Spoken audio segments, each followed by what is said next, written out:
Divorce rates are among the highest in the country in Florida, and Jacksonville, it's not doing a whole heck of a lot better.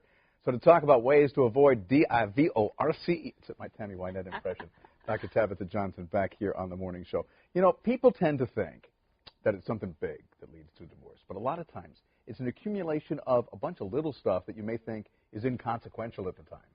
Yeah, when you look at the research, it really shows that the people who are the happiest in their relationships pay attention to those little things. And a lot of people don't realize, but those little things, especially if they get swept under the rug, are really what can be detrimental to a relationship. And when you're talking little things, do you mean like the guy just throws his socks on the floor and forgets about them? Or, you know, he knows that it bugs his wife, or she knows that it bugs him, that the toilet paper roll has to be over the top instead of under it?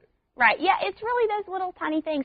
And the things that really probably wouldn't annoy you at the beginning of your relationship, sometimes they just pile up and it just really annoys you. And so it's important to talk about those things, but you've got to remember to keep a positive emotional climate in your relationship. And so you've got to remember to have more positive interactions than negative. So pick a time, pick a day of the week.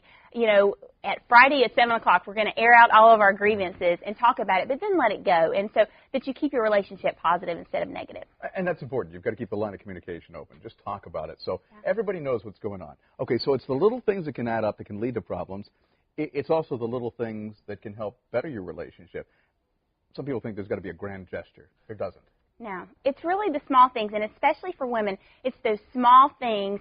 You remember to, you know, clean the kitchen up, or you put a little note. And it's important to men as well. And in fact, there's some research that says that men need it even more than women, because women are affirmed in their relationships from other women. Other women say, oh, you're so pretty, or you're so nice. Guys don't do that. And so guys sometimes need that even more so from their wives than maybe women normally realize. Yeah, guys do the love you, bro, you know, the pat on the neck. Exactly, yeah. You talk about some of the things that guys think are signs of affection, but women are like, no.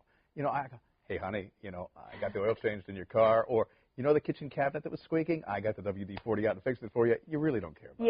Yeah, I mean, you care about it, but it... Right. Yeah, it's really, it goes back to, you know, the love languages. What is your love language? Figure out what that is. If you need quality time with your partner, if you need those words of affirmation, oh, I just love you so much, I missed you so much, or if you need, like, no, baby, show me some love by cleaning the kitchen. You know, whatever it is that you need, be sure that you tell your partner, because a lot of times in relationships, we will show love the way we want to receive it. And so it becomes miscommunicated. I don't realize that my partner is trying to tell me I love you by cleaning the kitchen, because that's not the way I want to receive love. And when you start out, you kind of have an open line of communication, and you're not afraid to ask questions. You become a bit more complacent after you've been together for a while, but you got to remember, you're not mind readers. Exactly. That's a big thing, to keep open communication, even about the small things. And I really encourage people to have conversations to stay emotionally connected about things that don't have to do with your relationship. They don't have to do with work. You know, a lot of people become almost reporters in terms of their conversation. It only becomes, okay, when are we picking up the kids and what bills have to be paid? It's all about just the facts. And you really need some emotional connection there. And I got to tell you, you know, for somebody who's a reporter, sometimes I forget that my personal relationship is different than my work relationship, and I can't approach the questioning in the same way, and I've got to be a little more genteel. Your final point is practice the 10-minute rule, which means? Well, just what I was talking about in terms of spending time, 10 minutes every day, where you're not talking about just those things that have to be done.